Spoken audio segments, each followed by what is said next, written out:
शिव महापुराण के अंतर्गत और लिंग पुराण के अंतर्गत, नर्मदा पुराण के अंतर्गत हमेशा कही गई है कि चाहे घर में जो शिवलिंग हो वो, चाहे तुम्हारे घर के पास में जो मंदिर हो उसमें जो शिवलिंग हो वो, या 12 ज्योतिर्लिंग, उपलिंग, ये जितने भी शिवलिंग विराजमान हैं, ये जितने भी शिवलिंग विराजित हैं, इन शिवलिंग पर जब हम जल चढ़ाकर उस जल का आचमन करते हैं तो उस शिवलिंग की जो ज्योति होती है, शिवलिंग की जो ऊर्जा होती है,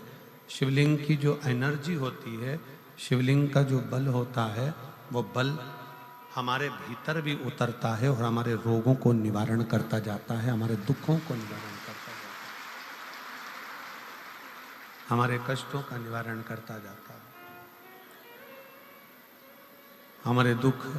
हमारी तकलीफें, हमारा कष्ट अपने आप समाप्त होते चले जाता है। 3 स्थान शिवलिंग पर वर्णित है कि ये 3 स्थान का जब स्पर्श करते हैं तो आप कितने भी रोग से ग्रसित क्यों ना हो, आप कितने भी रोग से घिरे क्यों ना हो, 3 स्थान का स्पर्श करने से आपको एक अलग से ऊर्जा प्राप्त होती है और आपके शरीर में कितना भी कंपन हो रहा हो, कितनी भी कमजोरी हो रही हो, कितना भी दर्द हो रहा हो, कितना भी कष्ट हो रहा हो, 3 स्थान शिवालय में शिवलिंग के जगह पर बताए गए हैं। उन स्थानों का स्पर्श करने से शरीर में एक ऊर्जा आती है, शरीर में एक बल उत्पन्न होता है, एक ऊर्जा आती है, शरीर के अंतर्गत एक ऊर्जा का संचार होता रहता है। अब उस शिवलिंग को अपन समझें, सभी लोग जरा स्मरण करेंगे। शिवलिंग के अंतर्गत 3 स्थान ऐसे बताए गए हैं जो हमारे को एक बल देते हैं, हमारे भीतर की ऊर्जा उत्पन्न करते हैं। हमारे अंदर कितनी भी कमजोरी होगी, अगर आपने वो 3 स्थान पर हाथ का स्पर्श कर कर पंचाक्षर मंत्र नमः शिवाय या षडाक्षर मंत्र ओम नमः शिवाय या श्री शिवाय नमस्तुभ्यम का स्मरण किया है तो वो स्थान का स्पर्श करते ही आपके अंदर एक ऊर्जा, एक एनर्जी, एक बल आपके अंतर्गत आता चले जाएगा, एक ऊर्जा आपके अंतर्गत आती चली जाएगी। 3 स्थान, पहला जो ये जलाधारी बनी हुई है, ये जो गोल जो भाग आता है, जलाधारी में जो भी गोल भाग है वो गोल भाग का हाथ से स्पर्श करना, अर्थात जो माता जी का हस्त कमल है पार्वती जी का, वो जो गोल जलाधारी है जिस पे शिवलिंग रखा हुआ है, वो गोल जला, ये जो चरण है जहां से पानी बहकर जाता है उस स्थान पर नहीं, जहां गोल भाग है उस गोल भाग पर अपने सीधे हाथ का स्पर्श करना और श्री शिवाय नमस्तुभ्यम का जाप या पंचाक्षर मंत्र या षडाक्षर मंत्र ओम नमः शिवाय का जाप करना, पहला। दूसरा स्थान, जहां से पानी बहकर जा रहा है उस स्थान का पानी जहां से बहकर नीचे गिरता है वो भाग पर अपने हाथ का स्पर्श, जहां से पानी बहकर नीचे गिरता है, जो जल आप चढ़ाते हो वो जल बहकर जो नीचे की ओर जाता है उसका स्पर्श, और पंचाक्षर या षडाक्षर या श्री शिवाय नमस्तुभ्यम मंत्र का जाप। फिर तीसरा स्थान बताया कि शिवलिंग में किसी भी स्थान पर अपनी हथेली का स्पर्श, केवल हथेली का स्पर्श, उसमें उंगलियों का स्पर्श नहीं, केवल हथेली का स्पर्श, और पंचाक्षर या षडाक्षर या श्री शिवाय नमस्तुभ्यम मंत्र का जाप। ये 3 स्थान ऐसे बताए हैं कि आपके शरीर में अगर बिल्कुल भी बिल्कुल भी इतनी एनर्जी नहीं है कि आप 2 कदम चल सकते हैं, तो शंकर के मंदिर में, शिवालय में जाकर ये 3 स्थान का स्पर्श करिए। मंदिर से जब आप बाहर निकलेंगे तो खुद के बल पर निकलेंगे, कोई आपको उठाने के लिए जरूरत नहीं पड़ेगी। आप स्वयं के बल पर निकल सकते हैं, स्वयं के बल पर आगे बढ़ सकते हैं, स्वयं के बल पर अग्रणी हो सकते हैं, स्वयं के बल पर आप आगे निकल सकते हैं। 3 स्थान हैं जहां व्यक्ति के जीवन के दुख, तकलीफ, रोग, कष्ट अपने आप नष्ट होते चले जाते हैं। तो पहला जो स्थान है वो पार्वती जी का स्थान हस्तकमल, दूसरा कार्तिकेय और गणेश के मध्य में जो अशोक सुंदरी है और कार्तिक गणेश बैठे वहां से जो पानी नीचे की ओर आता है वो स्थान, और तीसरा अपनी हथेली का, शिवलिंग का कोई भी स्थान जहां अपनी हथेली का स्पर्श हो जाए वो स्थान। ये 3 जगह हमें बल देती है, हमें ऊर्जा देती है, हमें एनर्जी देती है।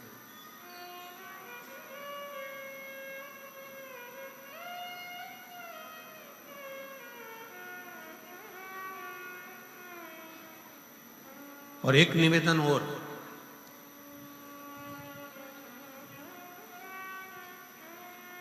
आप यदि कोई कार्य के लिए निकल रहे हो, कोई कार्य करने के लिए जा रहे हो और आपका मन उस कार्य में डामाडोल हो रहा है, ये होगा कि नहीं होगा, सफलता मिलेगी कि नहीं मिलेगी, मैं कोर्ट में जा रहा हूँ या पैसी पर जा रहा हूँ, या कोई जमीन का लफड़ा है या कोई प्रॉब्लम है, इसमें सफलता मिलेगी कि नहीं मिलेगी। जब आपके 2 मन, और ऐसा तो संसार में कोई जन्मा ही नहीं जिसके 2 मन ना हो। घर से कथा सुनने निकलते हो तो 2 मन हो जाते हैं, आज पीली साड़ी पहन के जाऊं कि नीली पहन कर जाऊं, 2 मन जब भी हो जाते हैं।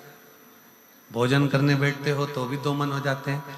दाल खाऊं कि गोभी की सब्जी से पहला टुकड़ा खाऊं। रोटी का पहला टुकड़ा जब तोड़ने का नंबर आता है तो सोच में आता है कि इससे खाऊं कि इससे खाऊं कि इससे खाऊं। 2 मन तो वहां पर भी है। किसी के यहाँ शादी में गए, किसी के यहाँ शादी में पहुंचे और शादी में पहुंचकर वहां बहुत सारे स्टॉल लगे हैं, खाने की बहुत सारी व्यवस्था करी गई है, फिर 2 मन हो जाते हैं कि मैं पहले चाउमीन खाऊं कि पानी पतासा खाऊं, गोलगप्पा खाऊं कि छम्मक लड्डू खाऊं, कि मैं जलेबी खाऊं कि क्या प्रसाद खाऊं। मन 2 हर जगह।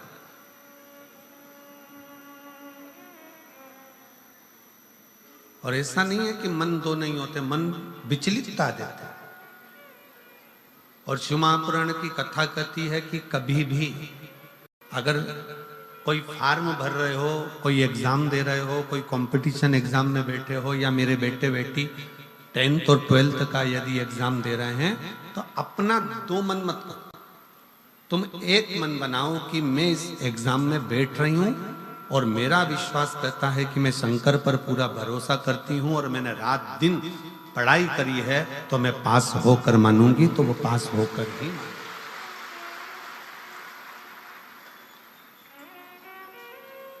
जहां मन विचलित हो जाता है, जहां मन 2 हो जाते हैं, फिर वहां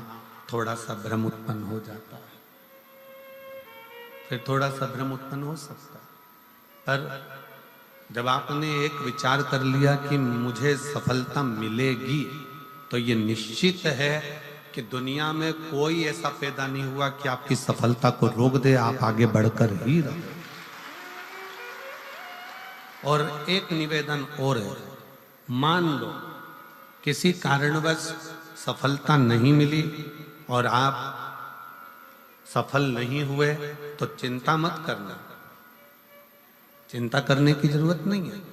एक बार अगर एग्जाम दिया, एक बार अगर अपन फील्ड में उतरे और एक बार में सफलता नहीं मिली तो चिंता मत करो। ये मत सोचो कि पीछे हट गए। शिव महापुराण की कथा में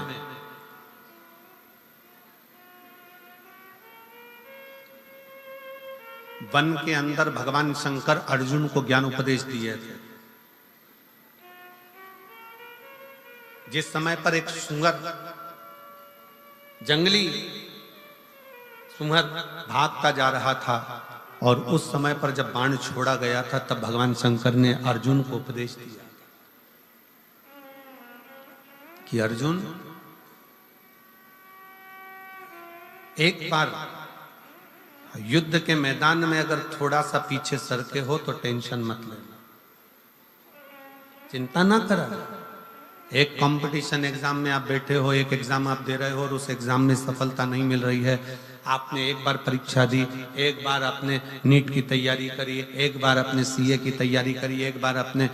अन्य तैयारियां करी और उसमें आपको सफलता नहीं मिली और आप उसमें उत्तीर्ण नहीं हुए और आपने मन दुखी कर लिया। अब मैं तो बताओ आगे ही नहीं बढ़ पाया। चिंता न करें, भगवान शंकर का ये संवाद जो उन्होंने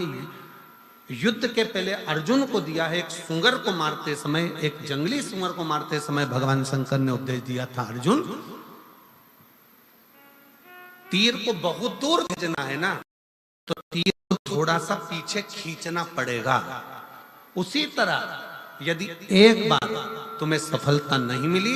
एक बार तुम उत्तीर्ण नहीं हुए, तो ये मत सोचना कि तुम उत्तीर्ण नहीं हो गए। भगवान शंकर ने तुम्हें लंबी दूर फेंकना चाहते थे, इसलिए तुम्हें थोड़ा सा पीछे खींच लिया है और जम कर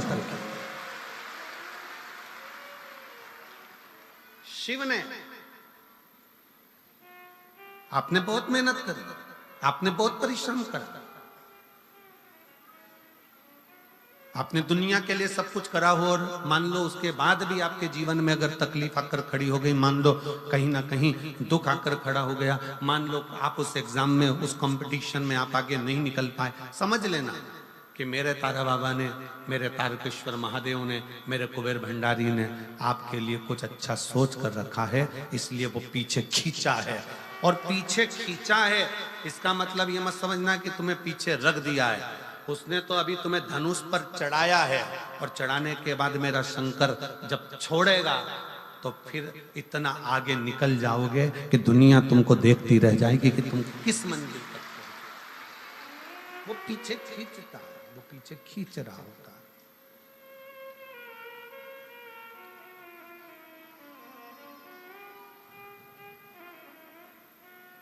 खूब मेहनत करो, खूब परिश्रम करो, खूब अच्छी लगन से कार्य करो और जितनी मेहनत से कर सकते हो उतनी मेहनत से करो। जिस समय पर तुम्हारा दो मन हो रहा हो, तुम्हें लग रहा हो कि मैं निकलूंगा कि नहीं निकलूंगा,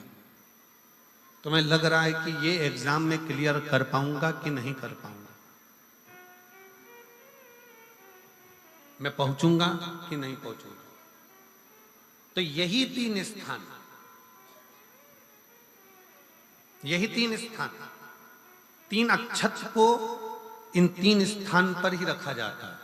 जो तीन स्थान अभी आपको बताए हैं, एक माता पार्वती जी का गोल स्थान, हस्तकमल स्थान, दूसरा जहां से पानी बहकर नीचे की ओर जा रहा है उसी विराम स्थल पर, और तीसरा शंकर भगवान के शिवलिंग पर। ये तीन स्थान तीन अक्षत से पूर्ति कर देते।